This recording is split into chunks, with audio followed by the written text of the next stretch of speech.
Hello, on tonight's episode of the Women's Rugby Treehouse, we review the round one of the Women's Six Nations, go into depth over the Wales-Scotland game, and then previewing Wales, England, and Scotland versus France. We also give our predictions for round two and discuss some serious fashion faux pas. Hope you enjoy.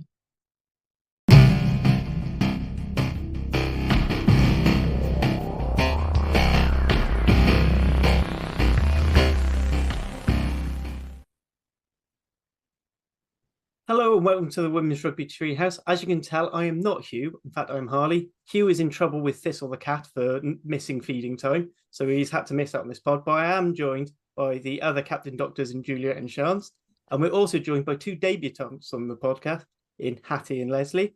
For the guests first, Leslie, as this representative of Scotland, how are we? I'm good. I'm very well, thanks.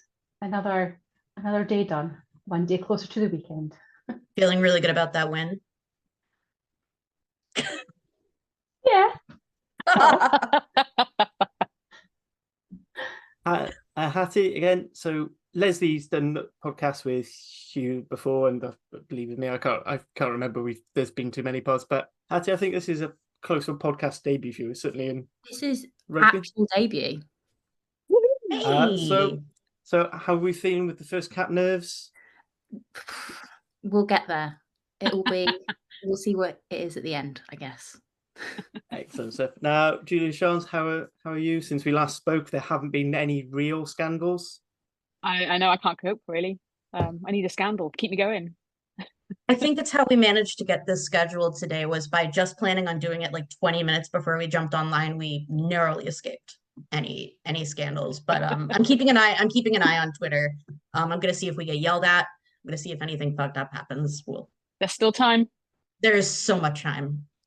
I mean, it's all currently in the men's game with Drop in the Region. I'm not going to that. You're more than welcome to listen to the rap podcast for our feeling for the sort of pod family's feelings on that. As Hugh isn't here, and he is the main organizer, and he's like any proper mum should be. He gets us all. He makes sure our outfits ready for the next day. We know what to talk about. Said you've got me and my very loose cannon way. So we're going to go straight into Scotland v Wales from Saturday. So unfortunately, Wales went down 24-21 in Sean Lynn's first game as Wales head coach. I'm just going to let the floor open. Whoever wants to speak first, tell us their opinions. Well, I'm curious, Leslie, what you thought of the Scottish performance, especially because there have been so many questions about can they continue the upward form that we were seeing from last Six Nations? What do you think? I'm pleased we won, obviously, but I don't think, and I don't know if the weather played its part, but I didn't really see much in the way of progress from Scotland, particularly.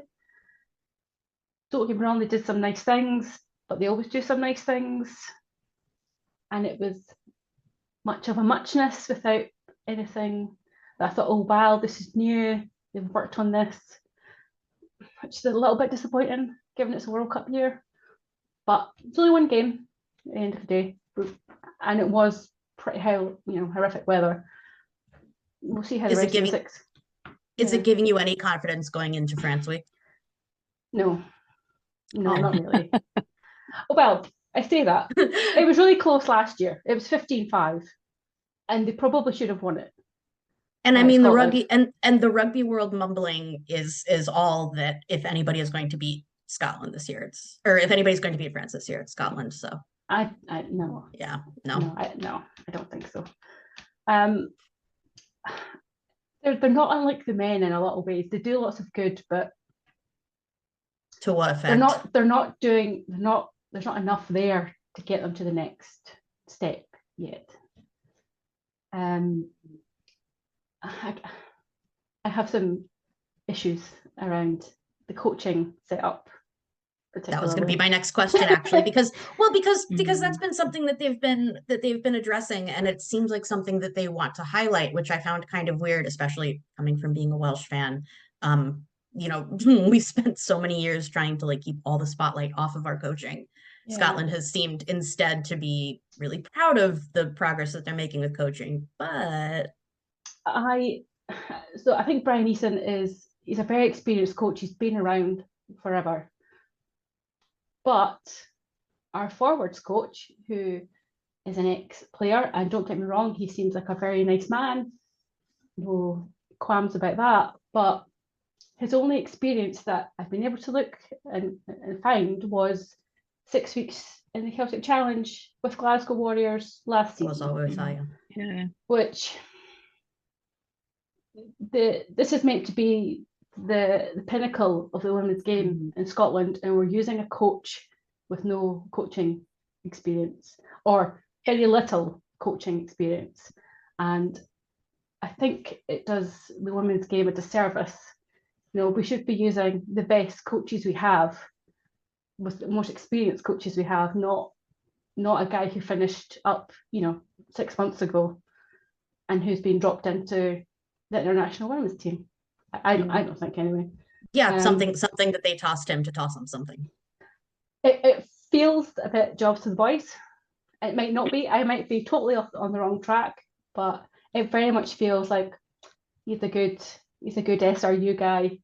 We want to give him something. Let's give him the women's job. We need a forwards coach. Who's there? And he was there. You were a hooker. That's fine. That'll do. And we want to professionalise the game, but we're using coaches that are brand new to coaching, and he may be a great coach, but one day there's no body of experience there. There's no body of work to say this is all I've done. I'm a great coach. I'm perfect role for this. And we have Matt Banahan as well, who has been with the girls for a while. Again, seems a nice guy, does seem a good coach, but he doesn't have a great body of coaching work behind him either. So we've got one good kind of coach and two brand new newbies to the coaching setup. I do find all of this really interesting at Leslie, because obviously that I like the Scottish team a lot. There's a lot of the players I really like. I think Scotland have got a really good squad. You've got quite a settled squad as well right now. Yeah. And when the teams were announced last week, I thought Scotland were going to beat Wales by more than the scoreline ended up. The way they looked on paper. The way it looked really on paper. To be perfectly honest, given the circumstances Wales are in, we got good players, but I just thought, weighing that all up, and I don't know, I was a little bit obviously I didn't want Wales to lose, and I was really happy with how close it was. And people were going on about, Wales-Scotland games are always really close games, and I think people have a little bit of collective amnesia going on, because are they forgetting that game before WXB where Scotland put 40 points on us? I didn't think it was going to be like that, but I don't know. I just feel that you're not getting the best out of your squad, and I thought in WXB I didn't think you were playing anywhere near your potential, and I don't know. I just feel that is a little bit stagnated. It reminds me a little bit of Wales after we came third in the Six Nations, and then we just plateaued. It feels a little bit like that, which I can see similarities. I have a converse question then for Hattie about how you feel about Sean Lynn and the result that we had this weekend. I think I'm being more positive. I think in the chats we've had privately, I'm probably the most positive out of all of us. Why you're here. Personally, I think for 5 days turnaround to go from having 40 points put on us against Scotland to it being a 3-point game, and you look at, when I was watching it, I was like, our discipline's not great, and our discipline was not good. I don't think our discipline was great. But actually, when I went back and I looked at the stats, actually we conceded less penalties than Scotland did. I think we conceded 9, they conceded 12. Surprisingly. We had obviously 2 yellows that became a red. Scotland had 1 outright red. That's not great. If we can get those down even further, perfect. But when you consider that up until this week, we'd never had a defence coach before. We had a forwards coach who was moonlighting as a defence coach, when our biggest problem since at least the World Cup back in 2022 has been our defence. I went back and watched the Scotland game from the World Cup, And again, we'd conceded over 20 penalties by the end of the game, which That's a really good comparison. yep, horrendous. And I was watching the last sort of like 10-15 minutes of that game. It's on YouTube. It's World Rugby uploaded it. It's literally like the last 10-15 minutes. And they literally conceded something like 5 penalties in like 2 minutes. And it was just one after another. And they were absolutely stupid penalties. Jazz Joyce gets a yellow card for a knock on. And it's those types of things that just kept happening. And this was literally a minute after another player had come back on the pitch for a yellow card. And those problems have been festering over the last 3 years. So to see that our penalty count was under 10, it wasn't great. And obviously Georgia had those 2 yellow cards, which added on top of the discipline problem. But I was still quite happy, not happy with it, but I was relatively... There's improvement. There's market improvement. And I think I'm really interested to see what happens with our discipline over the next couple of games to see if that improves even further. The other thing that I keep I've mentioned it a couple of times on Twitter, and I had Lisa Neumann's sister actually was like in my replies being like, yeah, this is really cool. Shout out Yana. Was the fact that the back 3 were kicking a lot more. Usually it's just left up to whoever's a lot more freedom. I mean, Jazz Joyce kicked. Yeah. We're all like, several times. Unless it's KP15 or Lakey's hanging out in the backfield, that's the only time that anybody in that back 3 is kicking. But Lisa Neumann was kicking, Jazz kicked. Like, there was so much more freedom in that back line. And I was like, even though I'm a back rower through and through, I was so impressed with that. So yeah, there were some issues with that game, but I was a lot happier. I can definitely see that there's huge building blocks. And I'm just glad it wasn't a huge rip up of the game plan, and it wasn't a complete copy of Gloucester Hartpury. It was somewhere in that middle ground. How do we feel about, and for both of our representative teams, how are we feeling confidence going into next week? I know, Leslie, you said no on France, but are you expecting at least to see an improved performance, or would you not be surprised if it's a plateau? I would not be surprised if we do much of the same that they've always done. As you've said, it all goes back to the coaching. It's the. I don't want to diss the coaches out like they're bad coaches or not, but it does feel a little bit stale and a bit flat, I guess. It's just, I don't see enough to think, oh yeah, they could really challenge this French team. I thought France looked pretty good. Didn't look perfect by any means, but they look like they've gone up a level a little bit this year, don't they? Yeah, compared to last year. Turned on the burners a bit. Compared to last year, yeah. All right, let's just be real with it. We know Wales has England. What do we think? I think, well, obviously I don't think we're going to win, but I think if we can just compete with them a little bit and just kind of, I talked back about a couple of years ago when we played them at CAP and we had them for the first 30 minutes.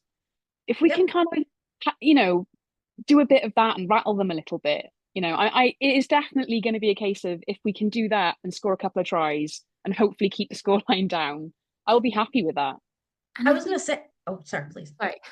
Last year, if I'm remembering correctly, apart from France, Wales kept England to the lowest score. Yes, they did. Yes, so, you're right, yeah.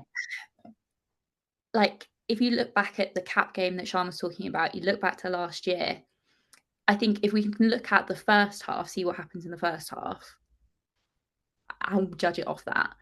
The second half, I'm not as confident about. I think. Oh, sorry, go on. I was going to say, so last time out was 46-10. So do we think? That's what I was going to say. Is if we can cut the point differential down, that's a win. And the Wales skid, are we looking to bring one up and one down? Yes. As long as that gap is narrow, we too bothered. So one bit of news that's come out today is with George Evans receiving a red card with 2 yellows.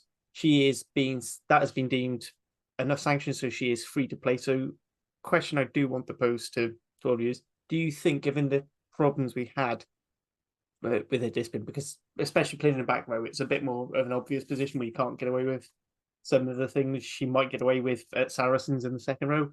So, A, do you think George Evans should keep a place on the team? then B, do you think maybe she moves into the second row if she stays on the beat, and then C is just what other changes would you like to see to the side for England? I think there's too much competition now in that second row for her to move directly into it. I think when she was in the second row before for Wales, there wasn't enough competition in it. But it was a utilitarian purpose. Like we had her and she knew how. It's a trained position. It's not one you can throw anyone into. And she had it. Mm. And Abby Fleming just played the game of her life. Really great game. And Allow has been going from strength to strength. We know we got her in our pocket too. And she's like, 5'11", 6 foot. She's our tallest forward. And then you've got Gwen Crabb, who is set piece masterpiece. Yeah. So why would you mess with that? It's fine. So you wouldn't have Georgia at 8 again then? That's the thing is it's a shame though because she is a turnover machine. There is value to having her. I wouldn't be surprised if she's left. I think if Alcal or Alicia are back, I wouldn't be surprised to see her be dropped. Dropped outright or bench? I think dropped outright. I'm fine with rolling the dice. I think dropped outright. I wouldn't be surprised if she's dropped outright. Purely because I've seen before where Sean Lynn for Gloucester, people have had red cards or people have had discipline issues. That's a good point. And he's left them out for weeks afterwards. That's a good point. I didn't think of that. So I think it was who is it? Sarah Beckett before has had red cards. Yeah, I think it was. Yeah, come back for her ban. She's been available and he's not played her. So I wouldn't be surprised if he follows that through, because that was the turning point in that match, was her getting that second yellow. And she was warned. They were all warned about high tackles multiple times. I quite like having Beth Lewis and Kate Williams on the flanks. They I don't know, I quite like that. I quite like that balance. Really balanced. Yeah, it is nice. We just lack, I think we do lack just an out and out number 8 though, don't we? Really. At the moment. I believe you're referring to hang on, let's see if I can do it right. Gwenny Hobbs. It's Gwenny Hobbs time. Oh, it's Gwenny Hobbs. Yeah, but Gwenny Hobbs hasn't been playing 8 that much for Gwalia. Yeah, because to make way for Bryony King, so that's what I'm saying, one or the other. Although I think Gwenny, but Bryony King plays a lot all over the. They're all hybrids, aren't they? I just feel like we never seem to have someone who's just that specialist. Which is really weird because historically we have had like stalwart 8s. We've had Shauna Harris. We've had Swan Lillicrap. Yeah, exactly. But Gwenny Hobbs has had some injuries, so I don't know if she's been playing 6 because she's lost some speed. It could be. She hasn't. I do feel she's been a little bit up and down, Gwenny Hobbs. I think she had a bang to her head, and she hasn't seemed quite. I don't know if she's, quite back into it since. I mean, that'll do it. Well, yeah, I know, right? It'll be. I think it's interesting to see. I'll be interested to see what Sean Lynn does. I was thinking about this yesterday. I was thinking, is he going to just keep the same team? Is he going to tweak? I think he'll tweak, because I think he knows he needs to look at combinations, which is kind of a little bit annoying. And we had this before with Johan picking about 25,000 different centre combinations, but because they none of them worked. And he always went back to the same 2, and it was the slowest centre combination of all time. Centre on the at least one centre on the wing as well, which is what I will. And by the way, I will say that is something that I think that the Scotland-Wales game really exposed, is when you see the caliber that you can have. And for all of the things that we knocked Scotland for, one of the things that they have is a really tight 11 through 15. It's sometimes the 10. backs are great. Sometimes 10 for sure. But still, it's something that Wales have chased for what feels like years and just cannot connect. Yeah, 100%. And I the 10-12 thing with Wales, I'm not sure really worked on Saturday. I'd prefer to see Katie Powell at 10, I think, and have a go. I really think there has to be I know I'm one of the few people who beat the drum, but I feel like it's fair to ask the question at 10 when we've had so many troubles there anyway. Mm-hmm. KP10. Unleash the KP10 robot. Unleash KP10. you know, it's a shame that we didn't have any like warm-up games like the men do. You know, they have the autumn internationals. It's such a shame we just go straight into Six Nations and then that a quarter of our players were playing in the final a week ago. Yeah, that too. So I think it's possible that you might tinker a bit more with the selections. It'll be interesting to see. I think England will pick a different side to what they picked. That was going to be my Italy. other question: do we think England is going to pick a side that, in my opinion, I feel like they picked a side almost to insult Italy. I'm sorry, if I were Italy and I saw that, I'd be like, oh, you think I can't play rugby? Honestly, I expect them to do it again for Wales. I think it's part of John Mitchell's whole like I'm projecting swag thing. I don't know. I don't like him that much as a coach. That's just me. I don't know. It's weird, isn't it? Like I don't know how much we can take from that Italy game, the England-Italy game, because England picked a bit of a weird side, and then they sort of took their foot off the gas. Or was it Italy actually played really like you can't?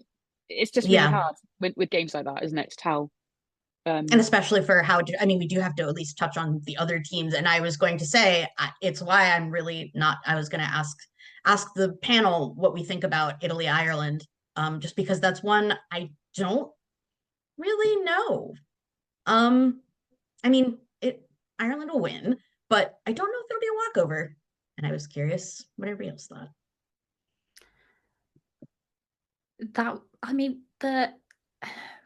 The Italy England game was one of the weirdest matches I've ever watched. It was bizarre.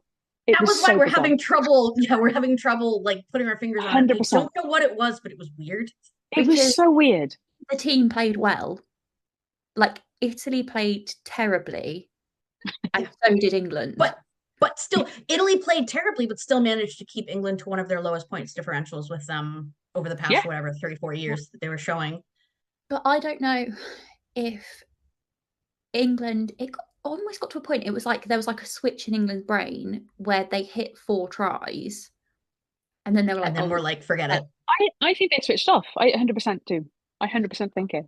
And they did this really with it. So before the game, I don't know if you guys caught it, coach was speaking, he was saying like, oh, one of our like big things for the year is that we've got a whole squad approach, so everyone's getting game time, you know, everyone's playing. It's not just about the starting 15, you know, everyone's I think because if you look at the last World Cup, they had so many injuries going into that final, and there were so many people who in theory they were like, they had a couple of caps, they were red roses, but they weren't test level, they weren't red roses level really. They shouldn't have been taking on the Black Ferns.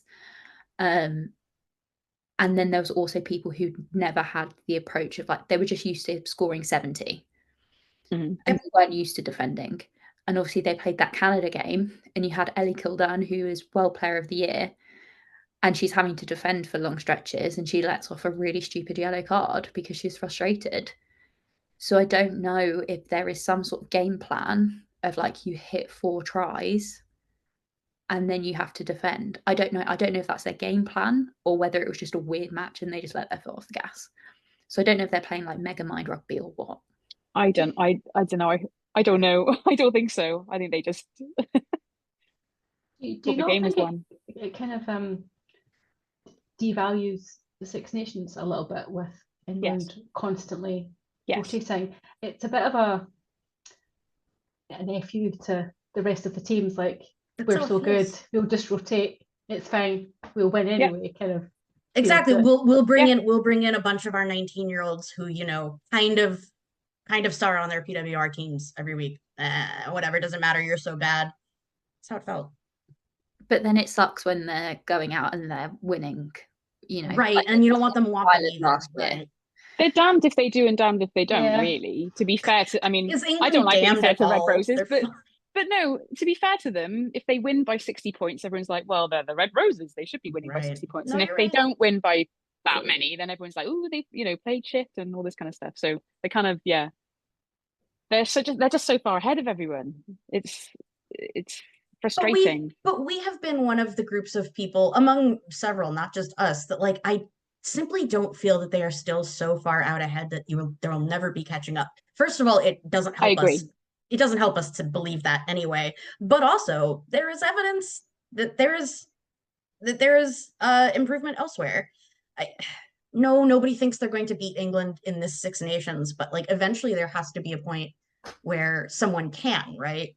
Or absolutely. What are we doing? I do believe that. I do, I think they're kind of. No, I mean, I know what you mean. It puts us in a shitty spot. I think Wales will beat England. They might not. It might take a few years to do that, but I think I'm really confident that we can. I think someone has to, because somebody has to capitalize on the hubris. Surely you can. The Black Ferns, they played Ireland, and they played a squad that shouldn't have been playing, and they thought Ireland for sure is going to be a walkover, and they biffed it. Yeah, exactly. It has to happen. And look how Canada could have beaten England in the WXV. Yep. I mean, effectively, Canada are amateurs, and they were playing the Red Roses, and they could have beaten them. Not a lot of the press mentioned this. They kind of like conveniently didn't mention that because it's so embarrassing to the Red Roses that Canada is actually very close. And in fact, we talk about all the problems that face Scotland, that face Wales, that face Ireland with not having a strong domestic competition, but like, you don't know what it's like not having a strong domestic competition. Most of the girls in Canada do not play together anytime. They don't even have a competition that's across the entire nation. Like Correct. It's divided, they have to do it regionally. Like it's that bad.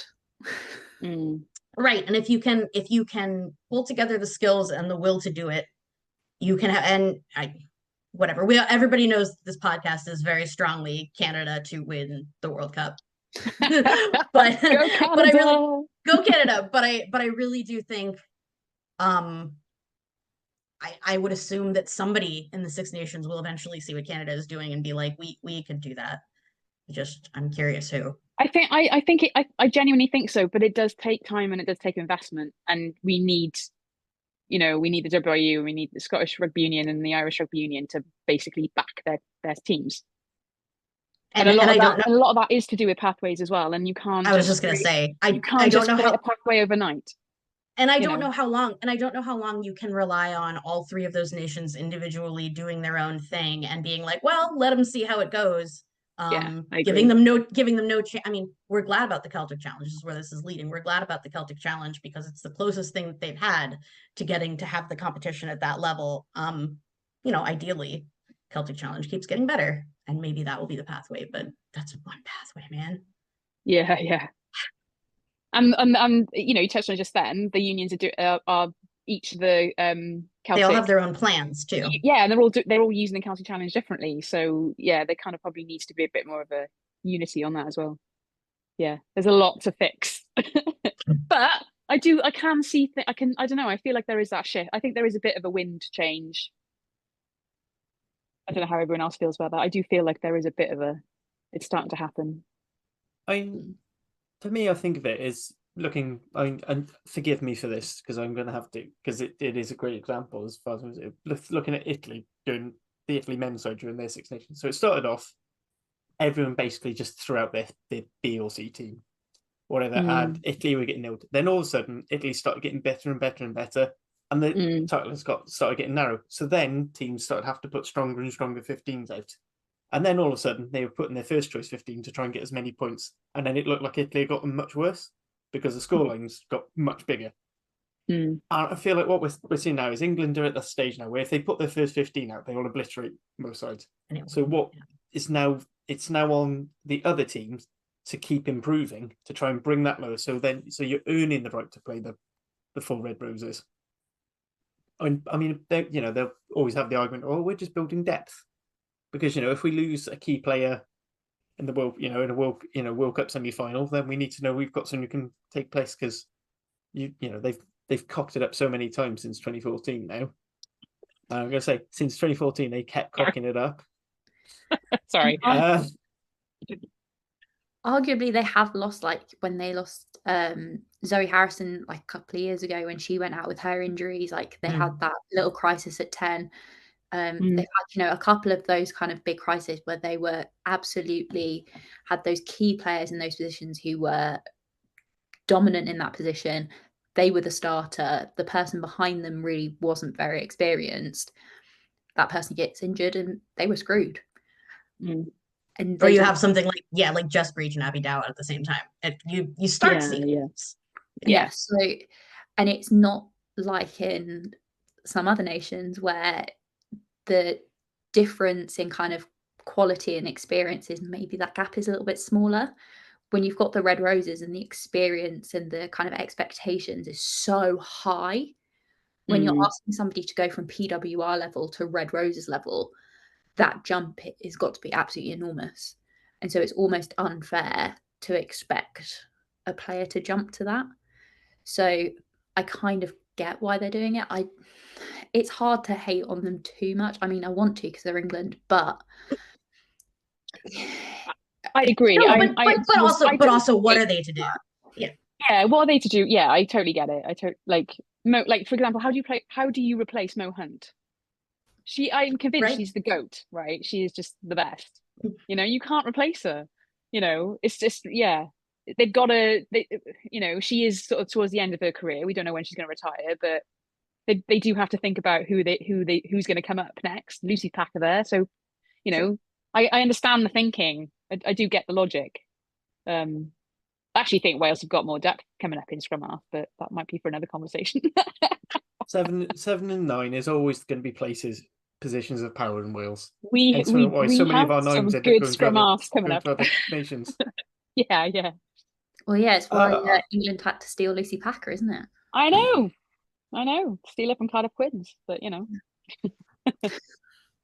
So I think we've sort of covered two of the three games so far, and coincidentally 2 of the 3 red cards that appeared in that game, which is still I love the fact that we have as many red cards as matches played at the moment this time. It's not great, but it's also just quite a quirky stat, and there's going to be one of those pub quiz questions for Sian in the future. So the last game. So the last game we're going to cover is actually the first game, which is France beating Ireland in the Kingspan Murder Dome. Leslie, is Scotland going to play France next? 1, did you watch the game? And 2, what were your overall thoughts? I did watch the game. I thought we might see France that we saw last year, which were a bit out of sorts, weren't great, but they certainly looked this year so far from what we've seen anyway that they look a bit more together, for want of a better word. I was expecting it to be a lot closer than it was, but France just sort of showed their class and did what France do. Yeah. They never looked like I personally felt I never thought they were going to lose it. And No. at half time, the Irish commentators were like, "Ooh, Ireland have given away soft tries and we can still win this." And I just felt like, I don't know, they just didn't look like it to me. No, Ireland didn't look as good as we might have thought they were after their WXV performances, but do you think there might have been a bit of overconfidence or pressure, maybe? Yeah, maybe pressure's the right word. Because there has been a lot more pressure on Ireland. I've seen it a lot in the Irish media. Yeah. I sort of maybe bought into that and thought, oh yeah, maybe they, I know it wasn't the best, Black Ferns team ever, but they still went and did it. And I thought, oh, there's France haven't been that great. Maybe there's a reasonable chance that they can do this, but like you say, when you're watching the game, you're like, no, Ireland are not quite there yet, and France are not as poor as we thought they were. So, Hattie, sort of as a fellow back row, I'm sure you're very clued up on goal kicking, like myself. So obviously in that game, Ireland scored 3 tries but didn't make a single conversion. Yes, you can talk about them being out wide and being difficult, but the fact is that if they'd made those conversions, you're looking at 27-21, and that's a much that actually makes that game a lot more closer than it is. And I was talking on Caitlin's podcast on Sunday morning, and we were saying, like, do France go for the 3s if Ireland are that little bit closer because they've made those conversions? What do you? But the other thing I wanted to touch on is Do you think Islanders, with the overconfidence thing, is it because in Celtic Challenge for the two Irish sides, it's a walk in the park, and because they're up against much more developmental teams? Do you think they're not realising they need to step up that little bit more for international because it's so easy at club? Similar like it's similar thing that gets accused with Leinster at times because they don't win the clutch games because it's so easy in the season. I think that Dana might have the yips. I honestly think that's what it is. Because if you look at, and her name has absolutely escaped me, which I feel terrible about because I follow her on Instagram. Oh, it's come back to me, Nicole Foley, who is the Clovers fly half. If you just waffle, the name will come to you. So Nicole Foley, she made quite a lot of her conversions in the Celtic Challenge, and she was kicking a much higher percentage than Dana was. But I don't think she's as good as an actual player and as a fly half as Dana is. I think Dana is the superior fly half, but Dana's goal kicking in the Celtic Challenge was poor, and it got significantly worse as the competition went on. And it became quite obvious that it was getting worse. And there were times where she was coming off like 20 minutes before the end of the game, and you could argue, well, they were so far ahead. If they were 60-0 up, why not bring her off so she doesn't get injured? But then whoever was going on to replace her was making the kicks and she wasn't, which is really odd because she's been quite a reliable goal kicker in years previous. In fact, I know I've had conversations with people before on Twitter where we're kind of talking about how she is one of the more reliable goal kickers. And I think she had, I believe it was when Ireland were in WXV3, she actually had one of the highest percentages in the entirety of WXV, if you included WXV2 and WXV1 as well. And she had the longest kick in WXV history, I believe, as well. So she's a reliable kicker. I just think she's got the yips. So I don't know what the answer to that is. I think Ireland have got other kickers. Enya Breen can kick. Stacey Flood can kick. I don't know whether they just hand the kicking tee to somebody else for a little while and take the pressure off her. I believe she's 21, 22. That's a lot of pressure to put on somebody that young, because it's been months and it's actively getting worse. Yeah, it was bad. The Gwalia home game when Wolfhounds, they scored ridiculous amount against Gwalia, but I think she missed most of the conversions. I was just gonna say, and it was so noticeable. And a lot of them are not difficult. It matters this time is because of the likelihood of scoring on Italy. Otherwise, I don't even know if we need to have the conversation. Yeah. So, goal kicking. Yeah, I don't think it's necessarily I think it was less of an issue in the Celtic Challenge, but I think she just got the yips. Personally. Shall we go around and give our predictions?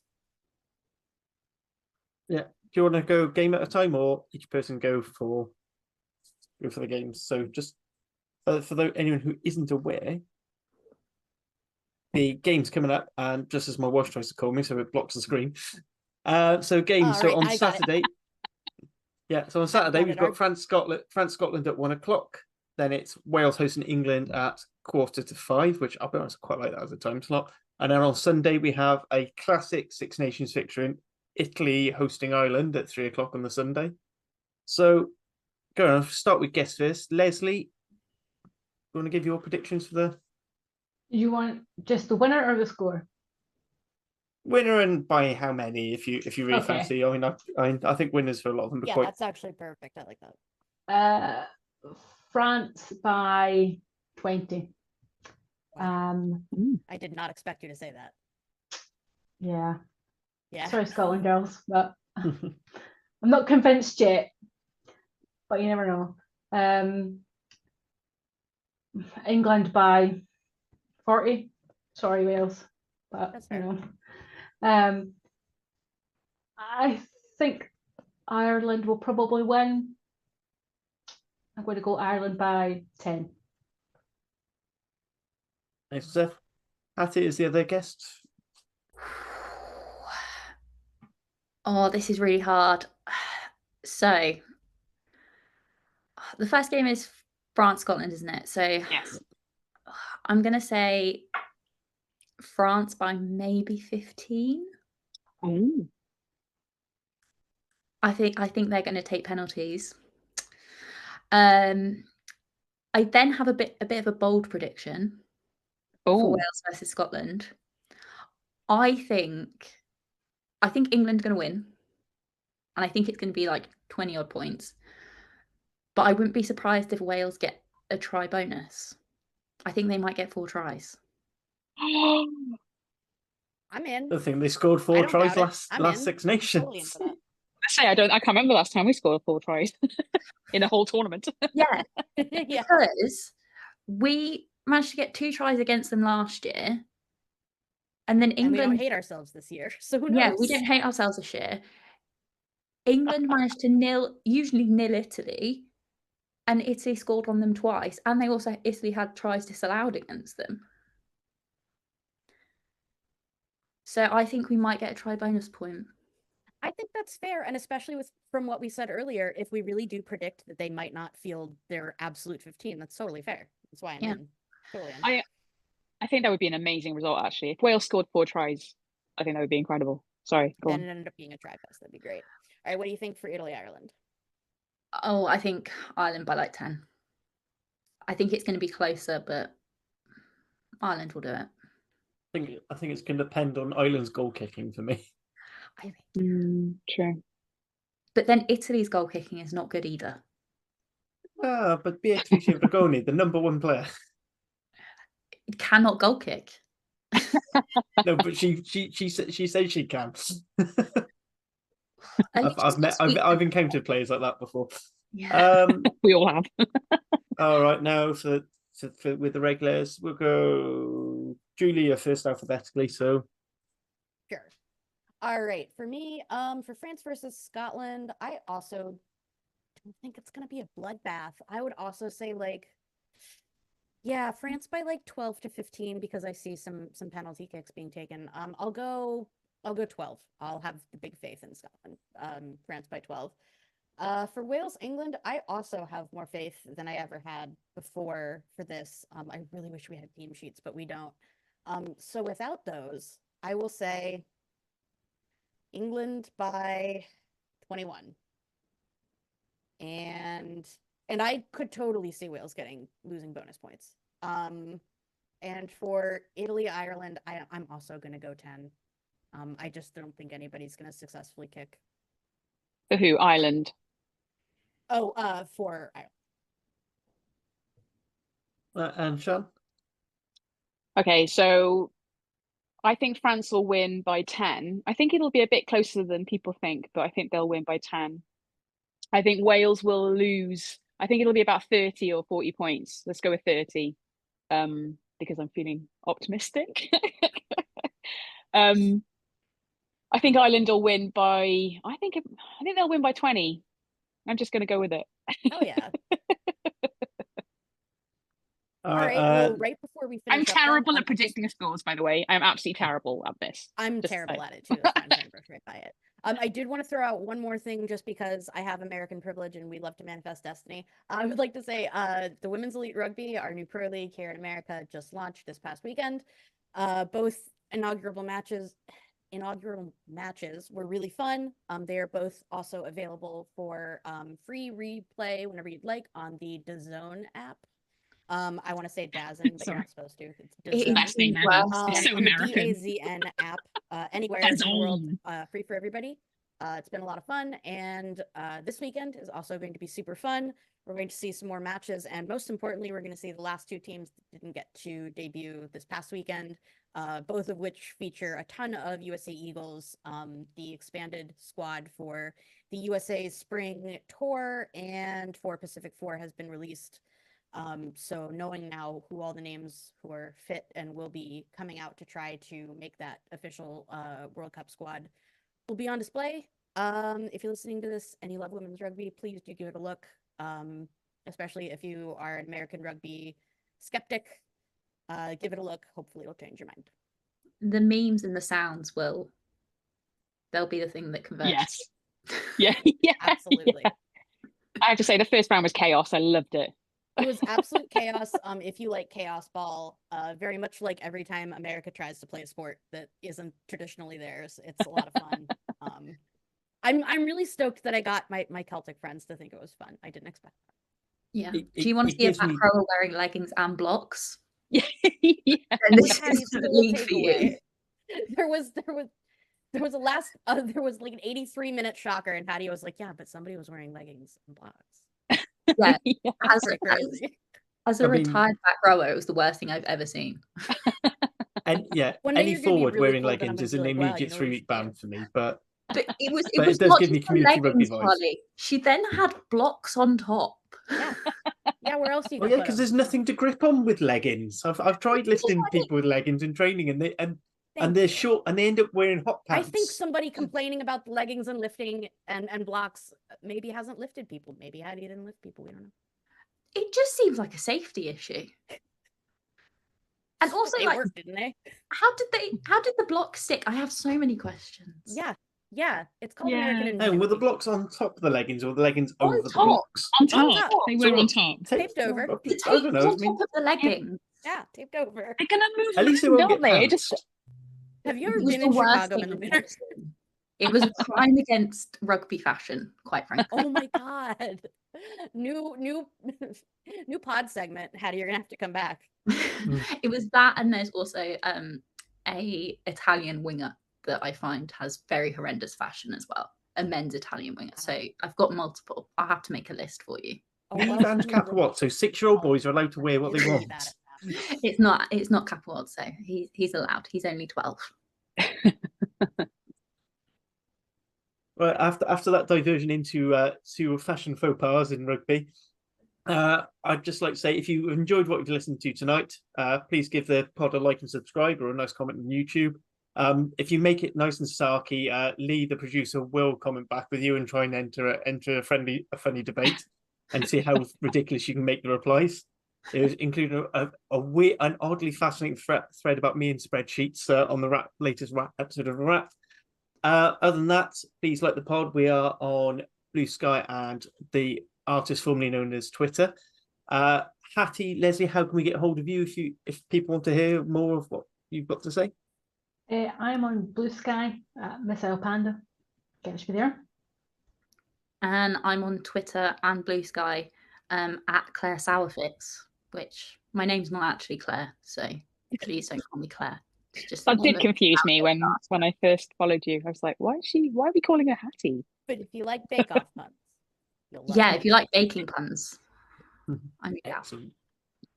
Listen, also, as well as, we are not getting any sponsorship from this, but if you like funny rugby themed merch, check out Leslie's store on. I've already forgotten what the app's called. Redbubble. On Redbubble. We will make sure to add a link in the description. We'll get a link in the description. Some absolutely fantastic things there. I love having to explain to people in work what the Celtic conspiracy is from the 2023 World Cup. But it's one of my absolute favourite mugs, and there's some like wonderful Alcal badges, Captain Dr. Rachel Malcolm, all sorts of that wonderful merch. All I'd like to say is thank you, Hattie, thank you, Leslie, for joining us, particularly in this very rushed made pod where you've got 3 scatterbrained people trying to come up with a pod format. Thank you, Julie. Thank you, Sian, for taking most of the hosting for me, because I just do not know what I'm saying anymore. And thank you all for listening to our ramblings. Have a good evening.